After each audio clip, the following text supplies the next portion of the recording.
Now let's go into this story right here where Sean Payton, Lord. Oh, I love him when they keep it real. Oh, because I hate when I know cats and I talk to him. You know, Sean was working at Fox and I just known him over the years. And you see him and it's a whole different convo than when we put on the suits and we go, hello and welcome to today's NFL on Fox. You know, like, shut up, man. I don't want to hear that. Tell me what you told me. Tell them what you told me. Go ahead. Nah, well, he just did. He said, he called the work of Nathaniel Hackett and his staff, what they did in 2022 with the Broncos, one of the worst coaching jobs in the history of the NFL. Now, that could have been the whole article, and I would have been like, that was the best article ever. But he went deeper. And he said there were 20 dirty hands around quarterback Russell Wilson's career worst season. That include just 16 touchdown passes and a league-high 55 sacks. You're too damn old to get that many sacks. Goodness. Ultimately, Payton summed it up with, everything I heard about last season, we're doing the opposite, 180 for real.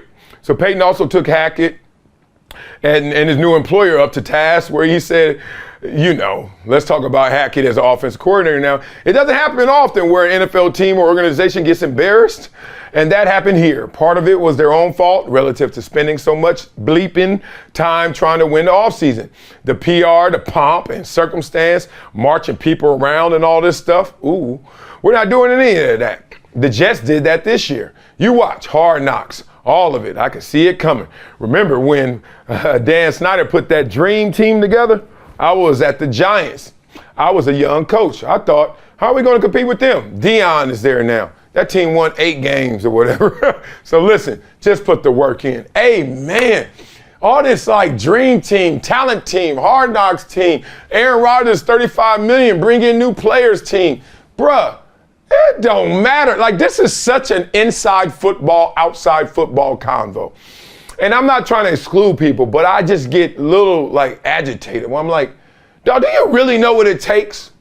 And then even if you know what it takes, doesn't mean it's going to work. Like they always say, you got to give 100% to give yourself a chance. But even if you go 100%, I'm not guaranteeing you're going to do it. So you got to remember that. Everything you do, dog, it ain't no guarantees, even if you do it right.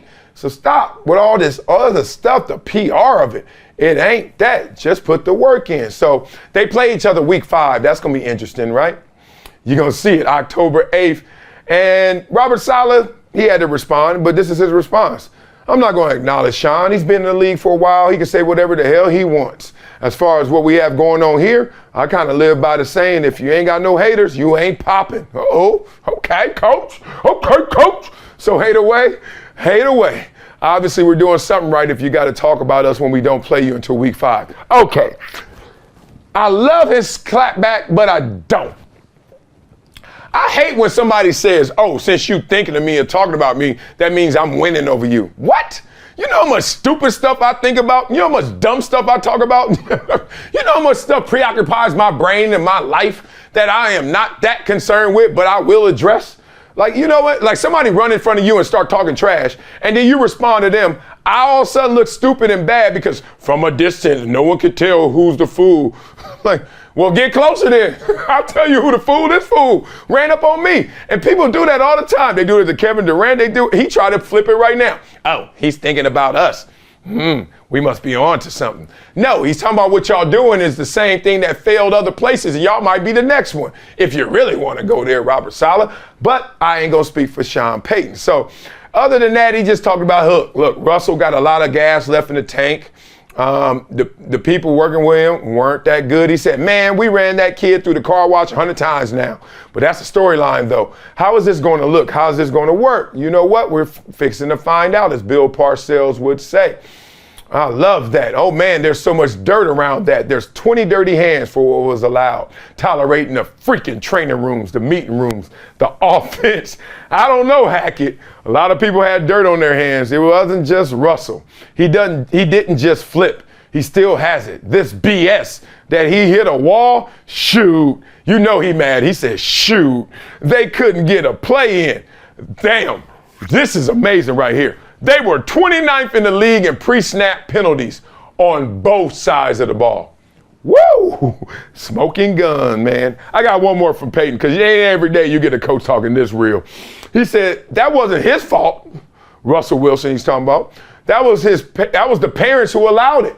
That's not an incrimination on him, but an incrimination on the head coach, the GM, the president, and everybody else who watched it all happen. Damn right. Now, a quarterback having an office and a place to watch film is normal, but all those things get magnified when you're losing. And that other stuff, I've never heard of it. We're not doing that. Man, then they asked Payton at the end, they're like, dog, you really lit him up. Do you want to clarify anything? You want to take anything back, amend anything? Guess what he said? Nope, just sticking up for my players. I believe that they deserve better. Woo! My type of coach. You want to get the most out of me? Be the realest to me. Tell me when I suck. Tell me when I'm good. Tell me when it's your fault. Tell me when it's mine. I remember I had coaches, no lie.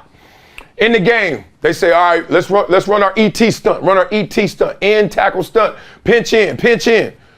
And literally when I'm pinching in this way, they running the ball right where I was. So it's a huge game. And everybody looking at me, the fans and me, my players, all of us probably like, dog, that was where you were, Wiley. What you doing? Why you give up contain? I'm like, dog, the call was pinching in. And Edgerrin James ran around and he scored. Okay. So then, they show it on highlights all night. Edgerrin James around the corner, Marcellus, Wiley chasing. Oh.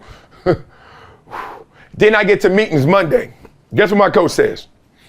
With the red dot on me, he like, yeah, right here, good pitch, Wiley. I'm sorry, bad call, bad call, guys. Not at this time. We shouldn't have done that.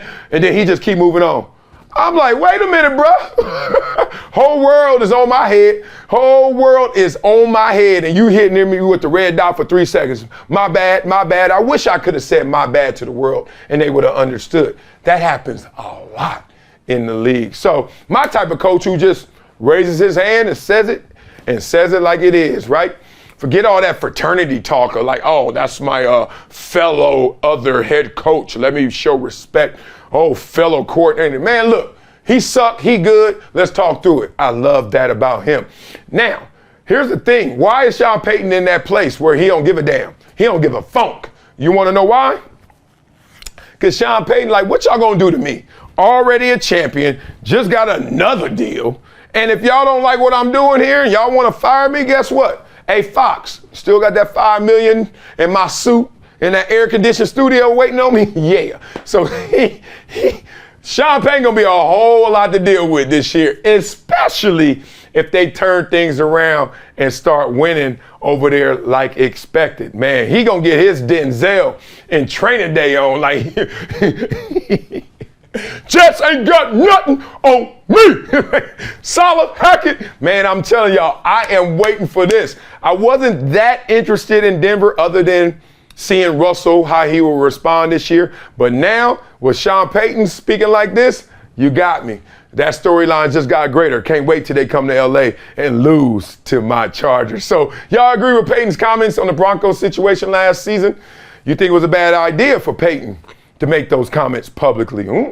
Did he violate the code? And you think the Broncos and Russell Wilson will improve this season under Payton? Yeah, every game except 2 against my Chargers. Will the Broncos be a playoff team? Let's talk through that. I love it, man.